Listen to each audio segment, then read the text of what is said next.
couldn't find a video, so I'm just gonna make a video, and I think it'll be easier for you. I'm wearing gloves because I have long fingernails and I don't want the dough to get underneath it. Obviously, you don't need them, but you do need a scale. This is just I think it's called a Dutch hook or Dutch whisk. You can use a regular whisk, you can use a spoon, you can use your hands, you can use KitchenAid, whatever you want. So I'm going to first off feed my dough, which, so this would be like if you took it out of the fridge and let it get down to room temperature and you've got to feed it. I got quite a bit in here, but so there's no exact measurement. It's just consistency. So some recipes you'll see, they'll tell you like a certain amount of grams or something, but it's really just about eyeballing it. So I just put a dollop of water in. Mine might be a little bit more since I have more starter in there, but I just put some water in. I kind of scrape down the sides just to clean it up a little bit. And this is just preference. You can put the flour in at the same time as well if you want. So anyway, so it's real thin right now. And then I just keep 1/4 of a cup flour, and I just take a scoopful, not measured, in there and stir it until it becomes, see, this is still a little too runny. Whoopsies. So I'm gonna add just a little bit more flour. You want it to kind of look like a biscuit dough, like not completely dry, like coated in flour, but you want it to be sticky. So I think that's a good thick, it could even stand to be thicker, but either way, you're just feeding it at this point. You're just basically giving it what it needs to ferment. So then you would set this with the lid just loosely on your counter. Usually I do this at night and then I'll come back the next day. There's really no time frame. If it's during the week, I'll make the bread after work, but not a big deal. So then to make the dough, I will take a real clean bowl. Just kidding. I make dough in this, so it just, if you have dough, like old dry dough, if you let it dry in the bowl, usually it comes off a lot easier. But anyway, so I take a bowl and I take my scale, clear it out, I want it in grams, zero it out. I have another jar of starter that I'm going to use. So this is, you can tell it's ready because it's real bubbly and it rose. So like this one initially was around here and then I fed it and then it rose up to here. Oh, and let me show you the water test.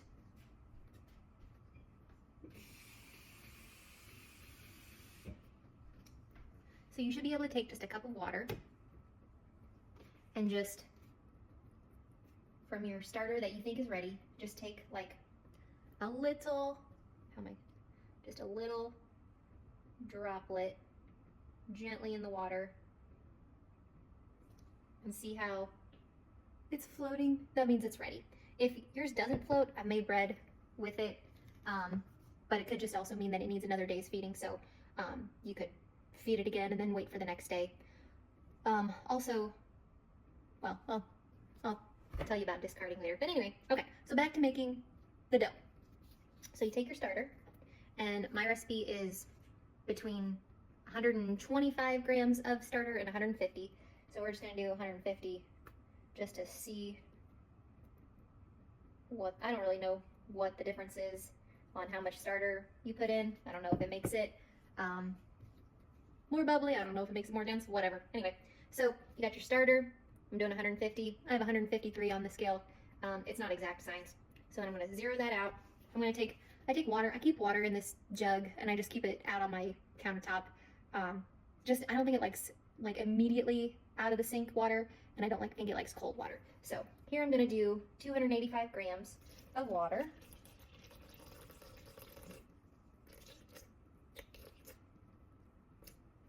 Also not a science. You'll learn that if you can add more or less water depending on how sticky or dry your dough is. So I got 285 grams of water. I'm gonna do 10 grams of salt. You can always, there's really no rhyme or reason, or like no special, like you don't have to have it specifically at 10 grams. You can do more salt, you can do less salt, whatever. Anyway, so at this point, you got your water, your starter, and your salt. You just mix it up. The starter becomes real watery. So it's right back to a liquid. I got old dough in here from a loaf I just made, so just ignore that. You're just gonna, you know, add that to it. Okay. All right. And then now we're gonna clear out the scale and add 500 grams of flour, which I might, hopefully I have enough of. We'll see. So we need 500. And we don't have enough. Hold on. Oh, also, did I say you want bread flour? Unbleached. Just, it all says bread, or, well, the ones that you want say bread on it, so, not a specific brand, I don't care about that, just bread. Lauren's been trying, like, some wheat flour or something. I just get this bread flour. Okay, and so we are at 277. Oh, there's that flour on my shirt. Okay, so I'm just gonna take some scoopfuls. 50, 25. Take them off. Perfect. All right. Okay, so now I just added my flour. I'm gonna take my wooden spoon, or whisk, or dough hook, or KitchenAid. And if you use a KitchenAid, just use your dough hook, and it'll come together. It might seem like it won't, but it will. So then you just stir.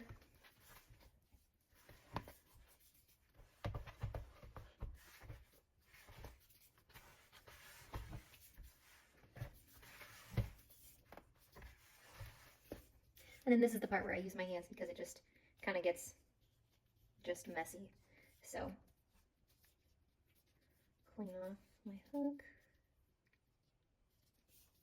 All right, and then I just take it, and there's no knead it until this amount or anything. It's just really, I'm just trying to get all the flour from the bottom of the bowl incorporated into the dough. So I'll like flip it over and just keep moving it.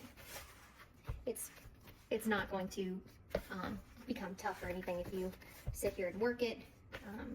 So there's no error here. Okay, so then you got this like ugly, shaggy, oh, the influencers say shaggy a lot. Got this shaggy dough, and it's gonna look ugly for a bit, but I just kind of form it into a ball. And then if I got any flour still down there, I'll grab it again. Okay. So then you take a wet towel, any kitchen towel, anything. Keep it pretty wet, but not like dripping, obviously. And then you cover it for 30 minutes, and then this is a different one I just made. It's not ready yet. It hasn't been 30 minutes, but this is the part where you will see so many videos that say, oh, it's so important to stretch and fold every 30 minutes, sit for 6 hours or 3 hours every 30 minutes. Like, screw that.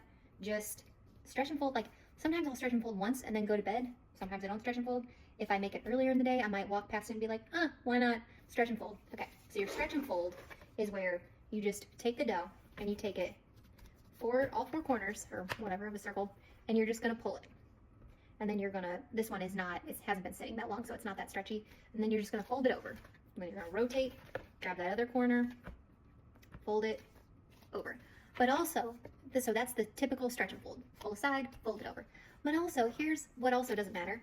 I'll just give it a little shake and stretch it gently. You don't wanna rip it. But I'll just sit here and shake it to where it stretches, and it's fine.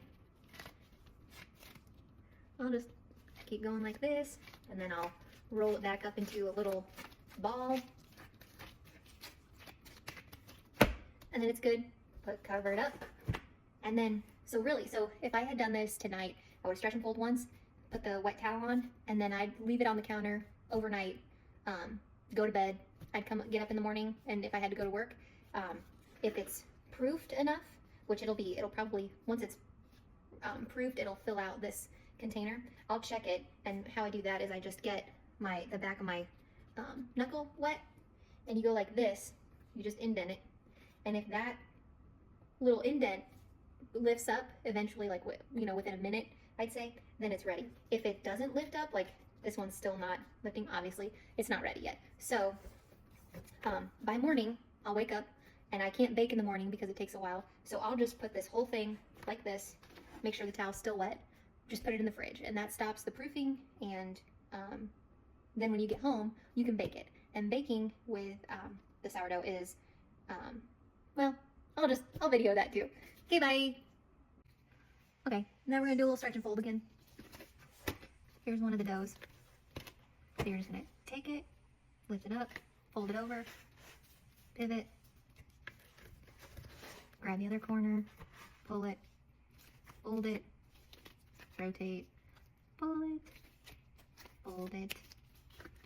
And then really this is where I just kind of just do my own stretching and folding. Gets the job done. See how it's already more smooth? That's what it'll do with the proofing the folding. Okay, there's one. Here's another loaf. See how this one still looks a little shaggy? Just gonna stretch, fold, stretch, fold.